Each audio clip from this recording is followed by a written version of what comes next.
Olá, seja muito bem-vindo, muito bem-vinda no canal Admara Martins. Estou lendo a Bíblia, vou pedir para você ficar aqui comigo, ouvir a leitura. No final, deixa o seu gostei e o seu comentário. Que Deus abençoe. Marcos 7. A tradição dos anciãos.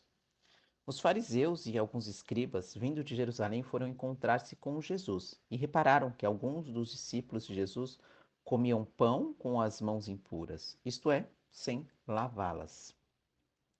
Pois os fariseus e todos os judeus, guardando a tradição dos anciãos, não comem sem lavar as mãos cuidadosamente.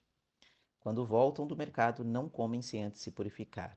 E receberam muitas outras coisas para observar, como a lavagem de copos, de jarros e de vasos de bronze. Então os fariseus e os escribas lhe perguntaram: por que os teus discípulos não vivem segundo a tradição dos anciãos, mas comem pão sem lavar as mãos?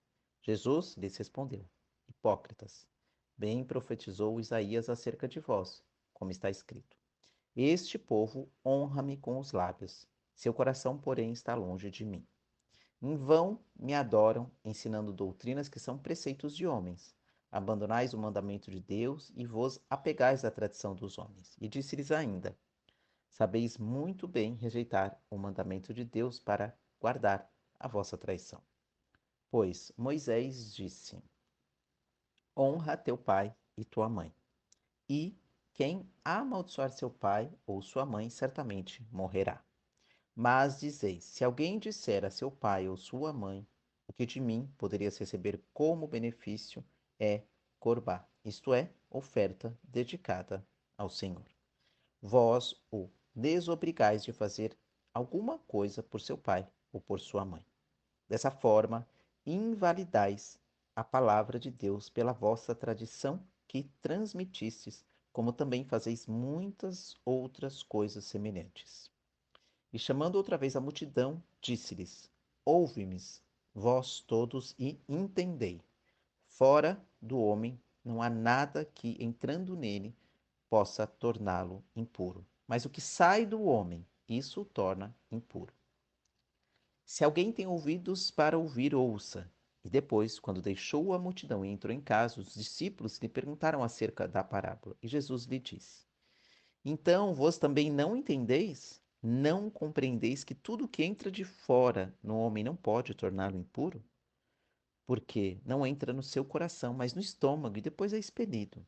Assim Jesus declarou puros todos os alimentos e prosseguiu: o que sai do homem é o que o torna impuro, pois é de dentro do coração dos homens que procedem maus pensamentos, imoralidade sexual, furtos, homicídios e adultérios, cobiça, maldade, engano, libertinagem, inveja, blasfêmia, arrogância e insensatez. Todas essas coisas más procedem de dentro do homem e o tornam impuro. A mulher cananeia. Jesus saiu dali e foi para as regiões de Tiro e Sidom, e entrou numa casa e não queria que ninguém soubesse disso, mas não pôde passar despercebido. E certa mulher, cuja filha estava possessa de um espírito impuro, logo ouviu falar dele. Então foi e prostrou-se aos seus pés. A mulher era grega, de origem cirofenícia, e suplicava-lhe que expulsasse de sua filha o demônio.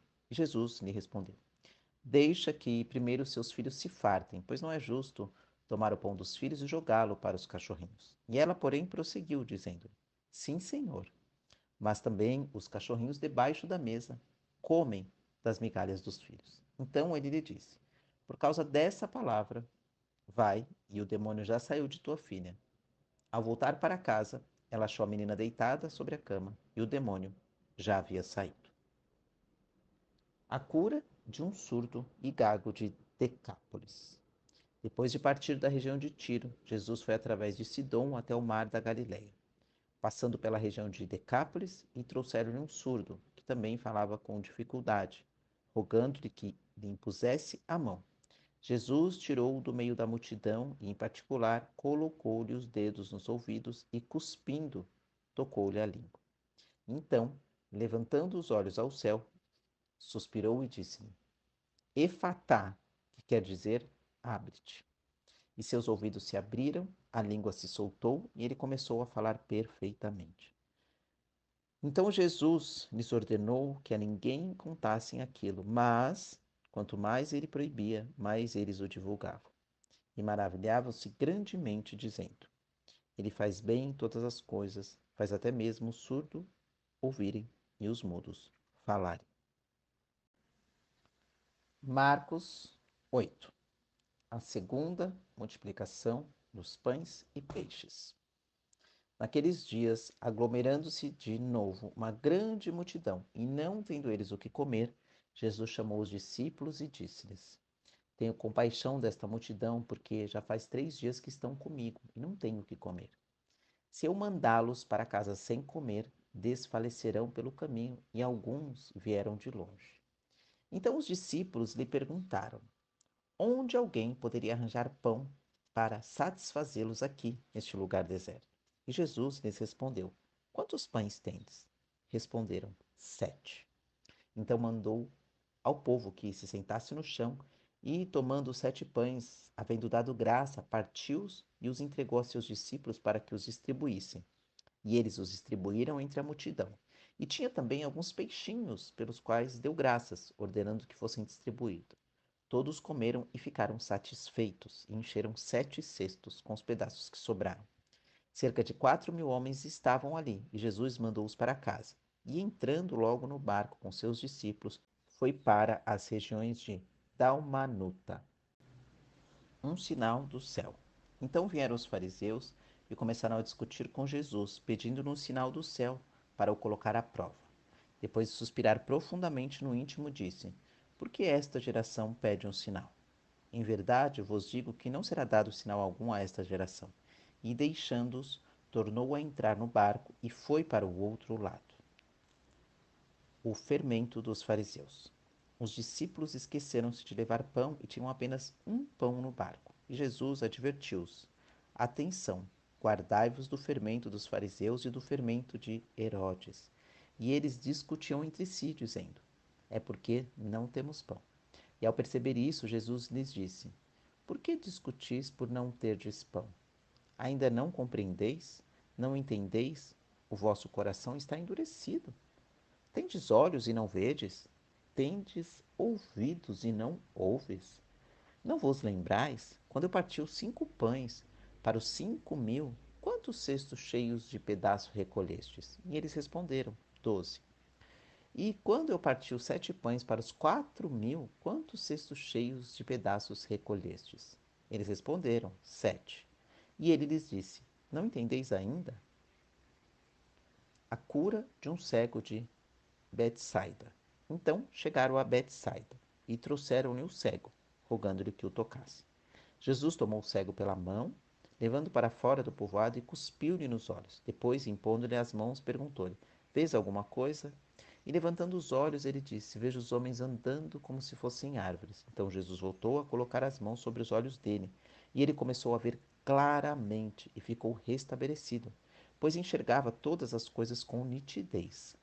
E em seguida, Jesus mandou-o para casa, dizendo: Não entres no povoado. A confissão de Pedro. Jesus prediz sua paixão. E Jesus foi com seus discípulos para os povoados próximos a Cesareia de Filipe. E no caminho perguntou aos discípulos: Quem os homens dizem que eu sou? E eles lhes responderam: Alguns dizem que és João Batista, Elias e ainda outros alguns dos profetas. Então ele lhes perguntou: Mas vós, quem dizes que eu sou? E Pedro respondeu-lhe: Tu és o Cristo. E Jesus ordenou que a ninguém falasse a respeito dele. E começou a ensinar-lhes que era necessário que o Filho do Homem sofresse muitas coisas, fosse rejeitado pelos líderes religiosos, principais sacerdotes e escribas, fosse morto e depois de 3 dias ressuscitasse. E ele dizia isso abertamente, mas Pedro, chamando-o em particular, começou a repreendê-lo. Ele, porém, virando-se e olhando para seus discípulos, repreendeu Pedro, dizendo: Para trás de mim, Satanás, porque não pensas nas coisas de Deus, mas sim nas que são dos homens. A lei da cruz. E chamando a multidão, com os discípulos, disse-lhes: Se alguém quiser vir após mim, negue a si mesmo. Tome a sua cruz e siga-me. Pois quem quiser preservar a sua vida irá perdê-la, mas quem perde a vida por causa de mim e do Evangelho irá preservá-la. Pois que adianta o homem ganhar o mundo inteiro e perder a sua vida? Ou que daria o homem em troca da sua vida?